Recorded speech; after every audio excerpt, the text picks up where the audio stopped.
Alarming new report on the dangers of smoking, saying that just the smell of a cigarette where people had been smoking might be capable of killing you.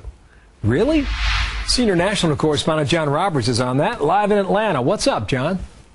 Bill, good afternoon to you. Pretty surprising stuff. We know all about the dangers of smoking and secondhand smoke, but there's an emerging health threat out there that we're just now beginning to learn about. Call it third-hand smoke. It's the residue left over when people smoke indoors, in homes, hotels, bars, and cars. A lot of it is tar. There's also nicotine, other compounds that stick to everything from walls to furniture, clothing, and carpets. New research out today from the Lawrence Berkeley National Laboratory found that those chemicals can stick to human DNA and cause the sort of damage that can give rise to cancer.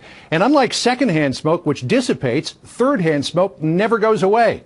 Suzanne Schick at the University of California at San Francisco is an expert on the effects of tobacco. When you live with someone who smokes, the fact that the smoke stays in the room, that third-hand smoke is there all the time, means that your exposure doesn't end when they put that cigarette out. You're being exposed constantly. At particular risk are small children and infants who crawl on contaminated floors and pick up toys and other objects that might be contaminated in toxic goo and put them in their mouths. There's also evidence that the residue from third-hand smoke could be absorbed through the skin.